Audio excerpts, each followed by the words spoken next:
Question, what's the most overhyped car of all time? Leave a comment down below. BMW E30 M3. It was good.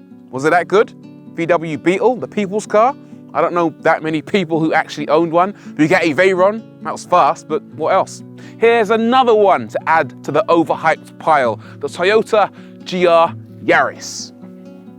This is one of the most anticipated and well-received hot hatches in recent years. We hear it's a cute but aggressive-looking, small but powerful, all-wheel drive hot hatch like no other. One that wasn't actually designed for the road, but for rallying.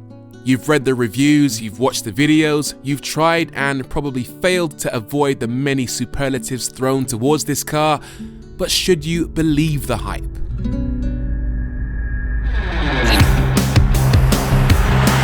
Yes, yes, yes. Take my money, take it all.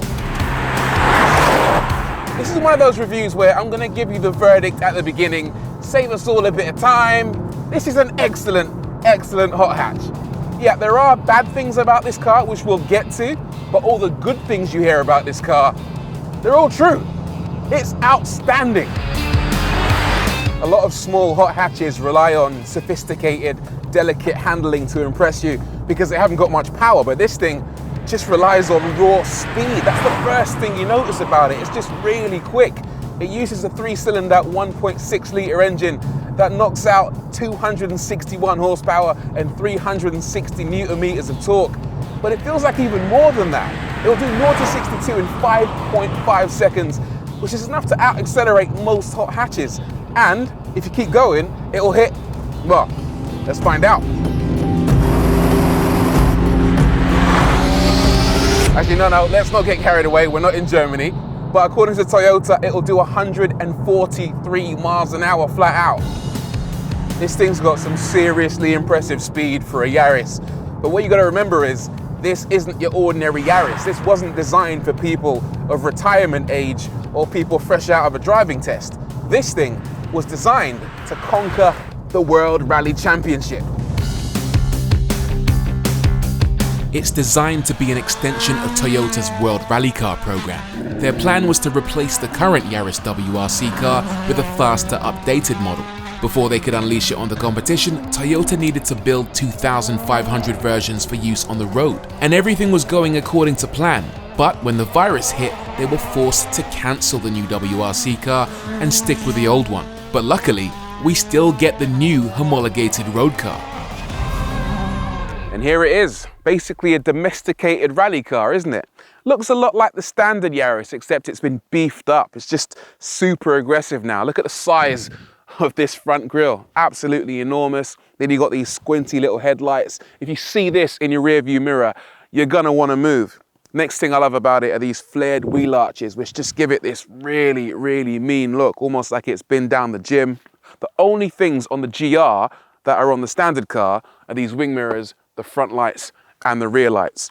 Standard car's a 5-door, this is a 2-door, and it also has these frameless windows, which is a nice sporty touch. The roof is carbon fiber, can you believe it? Apparently that lowers the center of gravity ever so slightly and also adds a little bit of structural rigidity. Looks quite cool as well. The roof's actually been dropped by around 195 millimeters, and that's because they wanted to add this enormous rear wing on the WRC car. You don't get an enormous rear wing on the GR Yaris, but you do get this nice little roof spoiler. There's a lot of weight saving on this car too. It comes in at just under 1,300 kilos, and part of that is down to use of a material called TSOP, or Toyota Super Olefin Polymer. Basically a fancy plastic which is located on this rear bumper. I don't know, I call that plastic personally. Inside, the car has all the basics you'd expect from a Yaris. A useful center infotainment screen with CarPlay and Android Auto, decent enough cubby space, USBs and such, but if you've seen a Yaris, then you'll already be familiar with that. What I'm sure you'll want to know more about is how it drives. Let me talk you through a few of this car's basic characteristics. The first thing you notice when you sit down is that the driving position is pretty good on the whole. Not perfect though. For example, I wish that you could drop the seat down a little bit lower. I feel like I'm sitting ever so slightly too high. I wish that you could adjust the steering wheel a little bit more. It doesn't come quite as close to me as I'd like. And I wish there was a little bit more visibility out of the cockpit. The rear view mirror is positioned slightly too low, and the infotainment screen is positioned slightly too high, so you get this really small aperture of vision, and it ends up feeling a bit claustrophobic, really. Once you're on the move though, this thing feels like a nice, involving, nippy little car to drive. It's got a short wheelbase and quite a wide track, so the left and right wheels are quite far apart. I hate to say it because it sounds like a cliche, but it does have quite a go-kart-like feel to it. The suspension is a little bit bouncy, but not uncomfortable, not in the slightest, and it reminds you that you're in a car that's designed for performance. The gearbox, absolute delight to use. One of the best things about this car, it's really slick, short throw, really precise, absolutely spot on. One of the best manual gearboxes I've used in a while, and they've actually raised the gear stick by around 10 millimeters to make it that a little bit easier to reach. There's a rev matching feature as well. If you press this button on the center console labeled IMT and then shift down, it will raise the revs for you automatically to give you a smoother shift. The clutch isn't the best in the world. It kind of feels a little bit vague sometimes, especially when you're driving around town, and you can actually stall this car quite easily. It's not the perfect car to drive slowly, but again, there's a solution for that. Don't drive slowly. One of the things that helps it achieve its speed is that all-wheel drive system, which is very impressive. Unlike similar systems used in BMWs, for example, which are predominantly rear-wheel drive, this is a rally-inspired permanent all-wheel drive system. And it does different things depending on what mode you're in. In normal mode, it sends 40% of the torque to the front and 60% to the rear. In sport mode, turn it to the left, it will send 70% to the rear and 30% to the front. And in track mode, twist it to the right, it will send 50 to the front and 50 to the rear to give it that proper old school rally car feel. All of that sounds really good on paper, but the reality is when you're driving, there's not that much difference between the modes, and you end up just leaving the switch alone. What I would love, which I don't have in this car, is the ability to power oversteer out of corners and just bring the back end around. You can kind of do it in the wet, in low speed corners, but again, it's just not as playful as you might expect.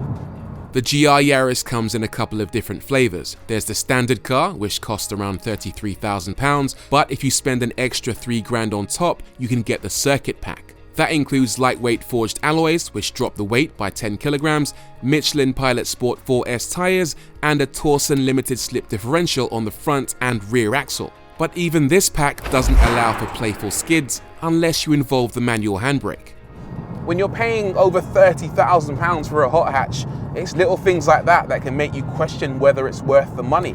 That's knocking on the same kind of figure as you might pay for a Mercedes A35 AMG, and that car also has all-wheel drive. That car has more power. That car is faster. And that car shows up the Yaris's other glaring weakness, its lack of practicality. Legroom in the back is surprisingly tolerable, but headroom for anyone over 5'8" is a bit of a problem, so it's not an ideal family car, which I think hot hatches should be.